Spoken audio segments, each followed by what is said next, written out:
Salam dostlar, bugünkü videoda biz belə bir cür render edəcəyik saç və tük simulyasiyası. Seçirik obyekti, keçirik Particle System və plus basırıq. Air rejimi, saçın sayı 4000, daha çox olmağına ehtiyac yoxdur. Və uzunluğunu qısaldırıq çünki 4 metr çox uzundur.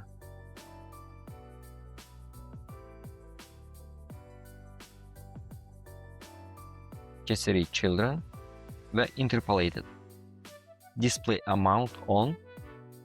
Hal-hazırda ondan görürsünüz. Amma renderdə 100 olacaq. Biz Display Amount seçirik 30 və Render Amount 80 bəsdir. Gördüyünüz kimi saç görsənir, amma renderdə daha sıx görsənəcək.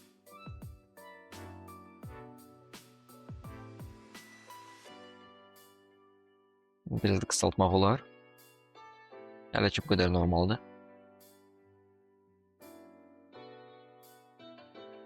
Keçirik Render Cycle rejiminə və yaxınlaşdırırıq.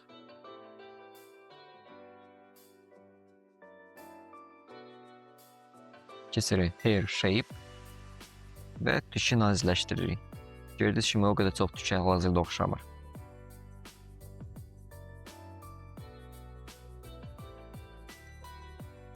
Biraz da nazikləmə olar.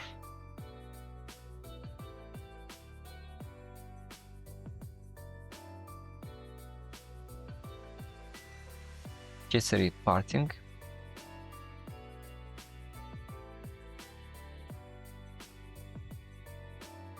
Və Clumping. Gördüyünüz kimi bəzi tükləri bir-birinə yapışdırır və heyvan tükünə oxşadır. O qədər çox ehtiyac yoxdur, biraz verək. Və keçirik Roughness-a. Tük heç vaxt ideal olmur. Hamısı bir uzunluqda, hamısı düz olmur və daha real görsənsin deyə biz daha çox roughness çoxaldaq. Məsələn, biraz formasını dəyişək. Bəzi tüklər biraz uzun, biraz qısa alınsın.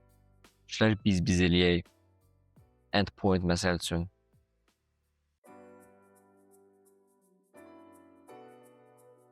Random. Ancaq bunu izah eləməyə ehtiyac yoxdur.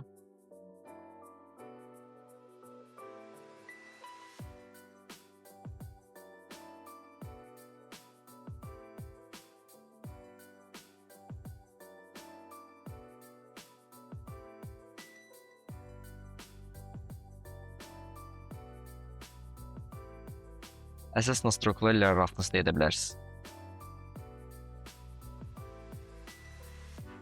Saç simulyasiyasında əsas nastroykalar roughness-da yerləşir. Heyvan tükünə oxşaya bilər, insan tükünə oxşaya bilər, oyuncağa.